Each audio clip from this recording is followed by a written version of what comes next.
If you've ever wanted a concise and practical plan for living the Christian life, then today's Renewing Your Mind is for you.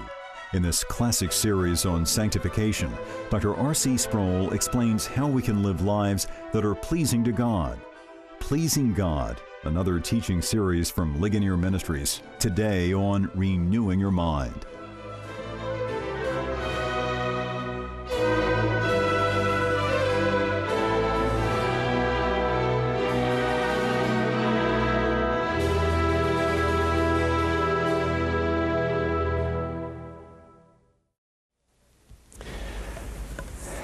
A few weeks ago, I had the opportunity to speak with a friend of mine who's a businessman in Orlando, and he was telling me all about the latest developments in the international world of finance, and he talked about a study that had been made of international corporations in terms of their future planning. And he mentioned that there were Japanese corporations that didn't have simply 3-year plans or 5-year plans for their businesses, but some of them extended their business plans out into time 100 and 200 years, so that they had an overarching goal that they kept before them at all times so that they could check periodically to make sure that everything that they were doing in their company was on target. Now, after this businessman related all of this to me about what was going on in the international field of finance, he looked at me and he said, "Now, about the Christian life, R.C., he said, tell me, please, what is the big idea?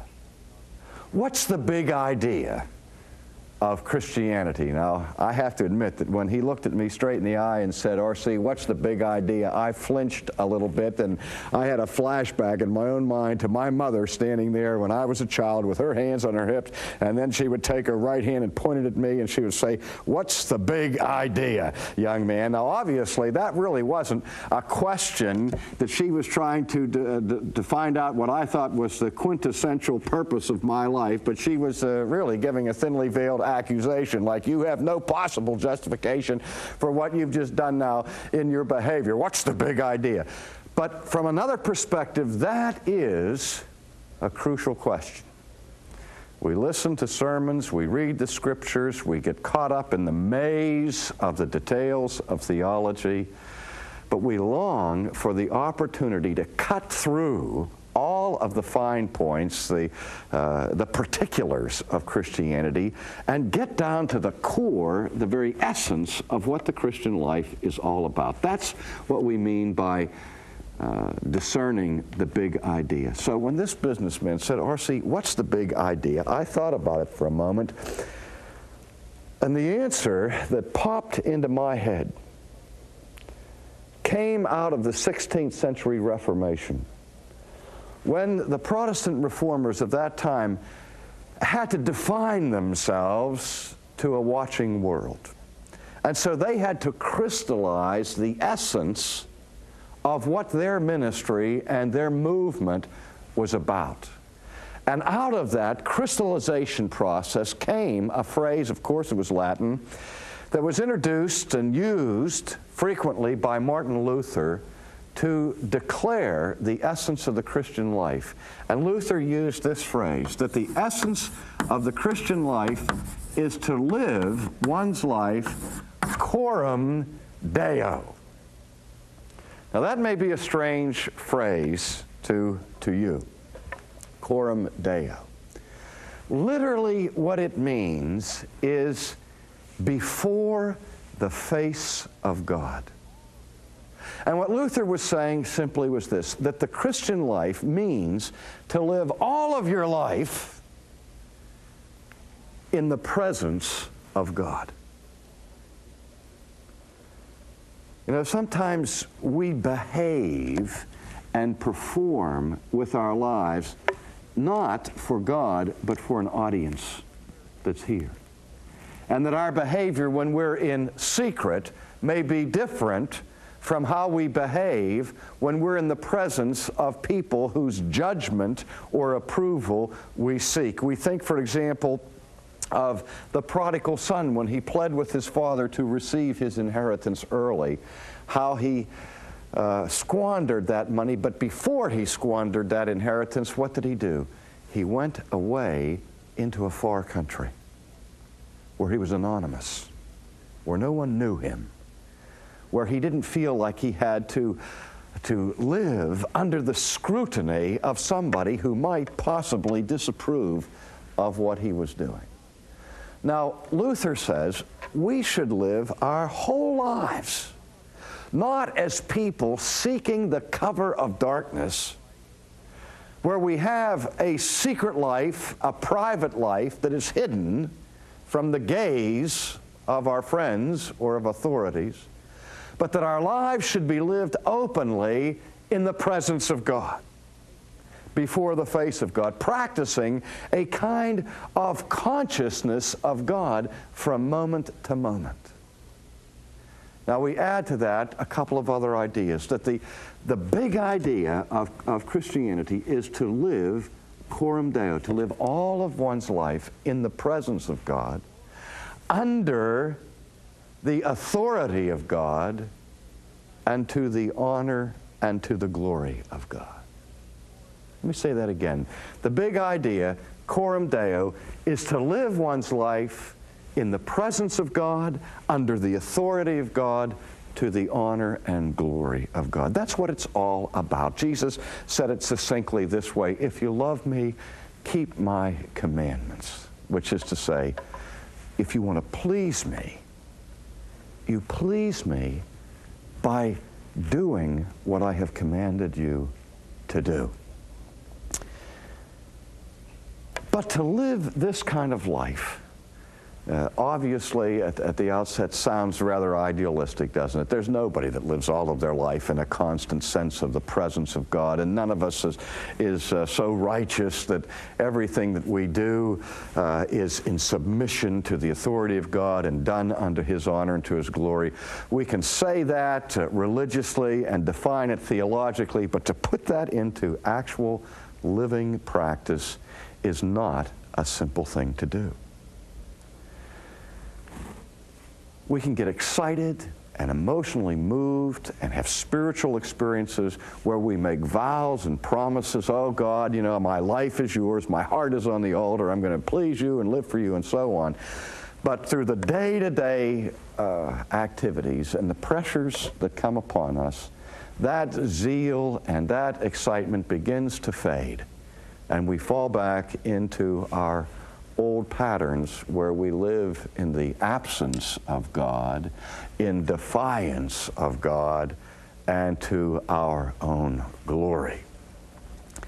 So what it means to please God is not simply to make a commitment or a vow, but to press forward through those moments and times where we are paralyzed and frustrated in our spiritual growth. Let me ask this question of the people. How many of you have ever taken piano lessons? Let me see your hands. If you've taken piano lessons, about 3 out of 4 in the audience have responded here that say that you have taken piano lessons at some time in your life. Are any of you, incidentally, at the present time functioning as a concert pianist? Can't find any of those in here. Isn't it strange that every year, well, not just every year, but over a course of years, literally millions of people in the United States of America start piano lessons. But there are so very, very few that ever become concert pianists like von Cliburn, or even great famous jazz pianists like Thelonious Monk or Oscar Peterson or Scheringer or one of the others. I remember when I started taking piano lessons, my mother had a big idea, and she put her hands on her hip and said, "Young man, you're going to start taking piano lessons." And so she sent me off to this woman who was 110 years old, and she lived in a house that was 150 years old that was so musty and creaky and scary. And I had to walk over a mile through the woods and across a highway to go to the house of this piano teacher, whose name, incidentally, was Miss Bliss. Do you know what a misnomer is? That is a misnomer. That woman's name was called Miss Bliss, and she brought anything but bliss into my life, doing all of these exercises. But I remember vividly my first lesson. I came into this scary, creepy, old, musty house, and I sat down on this bench next to this woman who was as scary and creepy and musty as the house was, and she opened up to the first lesson of John Thompson's piano book series. And she showed me on the keyboard where middle C was located. And then she told me to play middle C with my index finger, and I followed the first lesson on the page, and I even remember the words to it. As I would strike middle C repeatedly with my index finger and my right hand, the song went like this: I am playing middle C. Those of you with perfect pitch know I'm not singing middle C, but that's the way the words went. I am playing middle C. Then the left hand hit the same note. I can play it well, you see. I said, hey, this is a piece of cake. I started piano lessons with a flurry, with gusto. It was simple, and I ripped through the first half of John Thompson in just a few weeks, and I had visions of becoming a great pianist. 5 years later, I quit taking piano lessons. And I was only in the middle of John Thompson's second grade book. My development as a piano player was arrested. It was frozen. It reached a point of difficulty that signaled a plateau where I was stuck. And so I gave it up. Several years later, after I was married, I was in seminary. We had a dear friend in our home community who was an excellent piano teacher, whose students were winning the Volkwine Studio Piano Player of the Year Award in Pittsburgh. And I went to her and I said, Mrs. Winterling, I said, would you be able to give me some piano lessons? She said, oh, absolutely, I'd love to give you piano lessons. And so I went to my first lesson with Mrs. Winterling. And I sat down, she said, well, what do you want to study? And I said, oh, Mrs. Winterling, I said, I have fallen in love with the music of Chopin. And so first thing I want to do is I want to learn Chopin's Nocturne in E flat.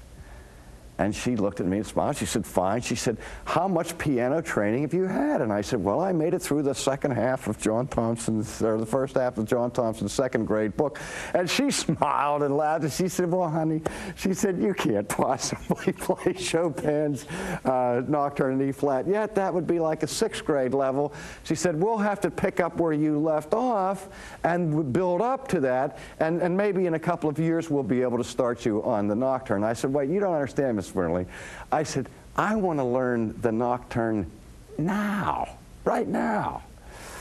And again, she smiled and she knew me. She knew my impetuosity and all the rest. And she said, okay, R.C. She said, I'll make a deal with you.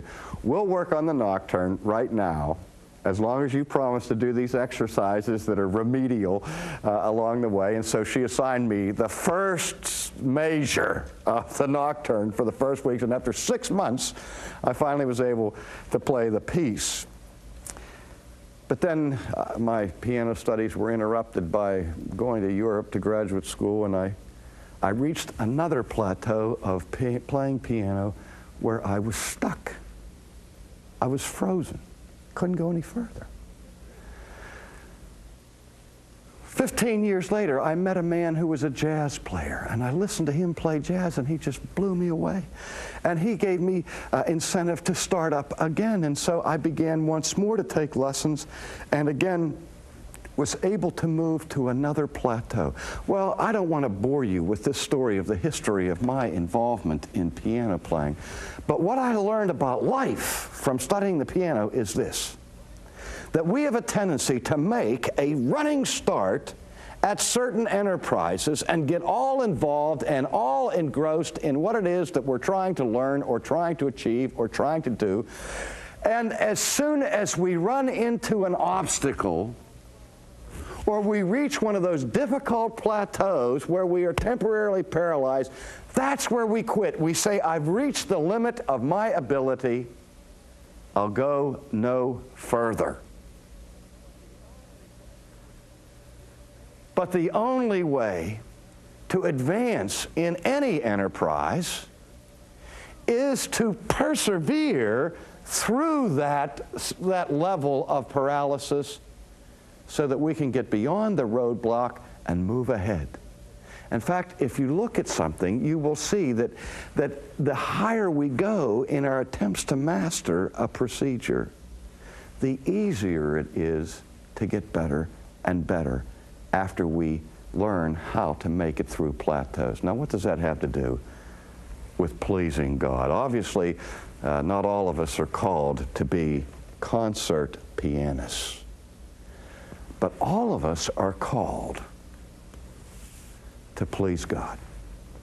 I've spoken many times on the priority of the Christian life as Jesus declares it in his teaching when he tells his disciples to seek first the kingdom of God and his righteousness, and all of these other things will be added unto you. Elsewhere, Jesus makes a very strange and cryptic statement about this kingdom of God. He speaks about the kingdom of God appearing, and he calls his disciples to press into the kingdom of God, saying that the violent take it by force. Now that perhaps may be a negative idea, suggesting that the enemies of the kingdom of God use violence to try to oppose God's reign, or it may mean, and I think it means, that what he is saying is that those who mean business about pleasing God are not casual or cavalier in their pursuit of the kingdom of God. But they are like men of violence who storm the battlements of the enemy until they break through. Jesus said that's the way the kingdom is. It's like, he said, a woman who has lost a coin, who sweeps the entire house, turns everything upside down. She's obsessed until she finds that coin. I can't imagine how Jesus was insightful enough in the first century to tell a story based on the life of my wife. If you would see what happens in my household when my wife loses her purse, you would know what Jesus had in mind when he talked about this woman sweeping the house clean to find that coin. My wife is always hiding things to keep them safe from burglars or from, I don't know what she's hiding them from. But she has these wonderful hiding places for her jewelry and for her purse. The only problem is that after she hides them, she forgets where she hides them. And they have been such wonderful hiding places that then she can't find what she has hidden. And then we have to go through the procedure, lifting up the rugs, taking the drawers out of the car, going through the winter clothes, everything to try to find this thing. Jesus said, the kingdom of God is like a man who finds an extraordinary pearl that is so precious and so valuable, singular in its magnificence, that person has such a profound passion to possess that pearl, which is more costly than any other pearl, that he goes and sells all that he has that he might possess that one single pearl. Jesus said the kingdom of God is like a man who lost his son. I've already mentioned that son, the prodigal son, who goes to the far country, squanders his father's inheritance. You see these vans, RVs on the highway and bumper stickers on the back of them where you see this nice retired couple driving this wonderful Winnebago down the highway, and it says on the back of the thing, "We're spending our children's inheritance." Well, how about when your children spend your children's inheritance before you die?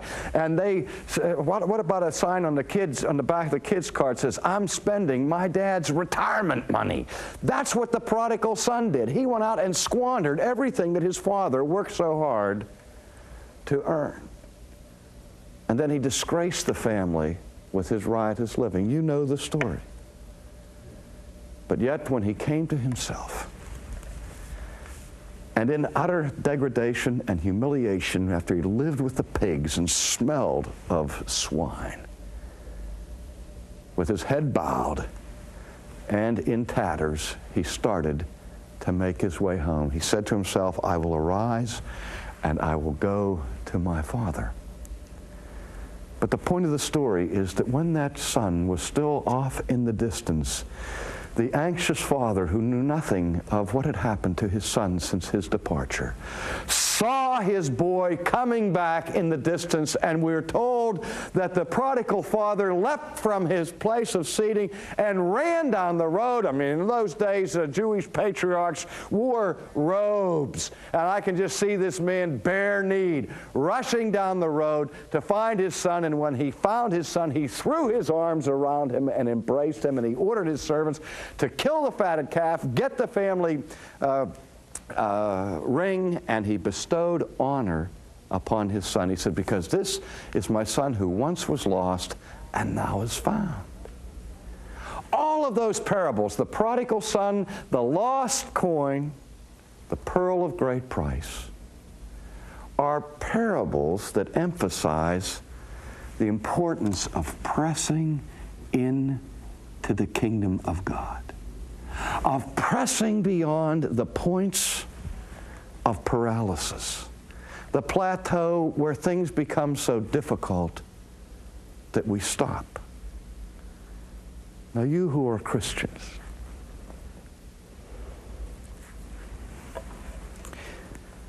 remember the beginnings of your Christian experience, the zeal and the fire and the passion that you had, and you probably turned off all your friends because you were obnoxious and too pushy, and you were so excited you wanted to tell everybody about what happened to you and so on. We all went through that. But then we have learned how to adjust to accommodate our friends, and we've learned how to adjust our goals downward. Because as we started to grow, it was sort of like a puberty spurt, then we suddenly reached that plateau and we cooled off. We said, oh, I'm going to read the Bible from beginning to end. We went through Genesis, we went through Exodus, and then we hit Leviticus. And many of us fell off when we hit Leviticus. Some persevered through Leviticus all the way into Numbers, and after they got into Numbers, they said, I can't do it anymore, and so they quit.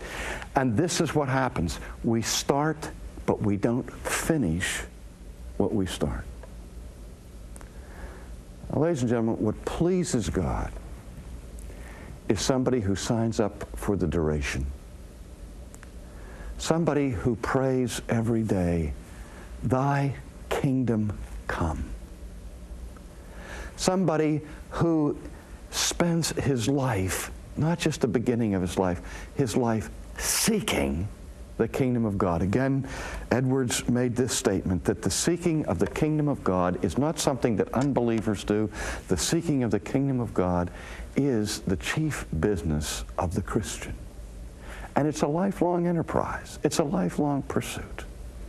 And I think that that's what it means to be a disciple, is to come under the discipline of someone more mature. If I wanted to get over my periods of paralysis where I was stuck in music, I had to go to a teacher who was on the other side of that plateau, who could help bring me across the threshold into a new liberation and a new freedom. And I think the same thing's true in spiritual life and in spiritual growth. Finally, let me give you this one illustration of how God is pleased by those who seek his kingdom.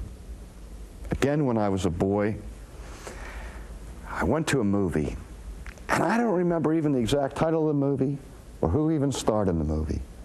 It had to do with the adventures of Robin Hood.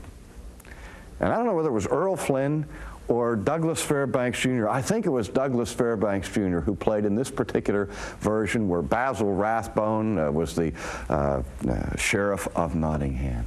And I saw this magic story of Robin Hood on the screen, and I was captured by it. What a tremendous story. The king of the land, Richard, has to depart and go on a spiritual mission. And while he is gone, his reign and his power and his authority is usurped by wicked Prince John, his younger brother. Now Robin Hood is loyal to the king, but the king's gone. And so Robin Hood and his men are forced to live out in the woods, finding shelter there in the countryside. And so a price becomes on his head. And we see the conflict throughout the whole story of one who is loyal to a foreign king, to the king who is gone. And he will not submit to the usurper who has supplanted the rightful king. Robin Hood lives to please King Richard, not Prince John. And then at the end of the movie, Sir Richard knights Robin Hood, making him the Earl of Locksley, because he persevered. Robin Hood lived in the presence of his king, under the authority of his king, to the honor and to the glory of his king. I see no finer parallel to the call of the Christian who would please his God than to serve the one who is now enthroned as the King of Kings, and in his absence seek to please him, to honor him, and to obey him.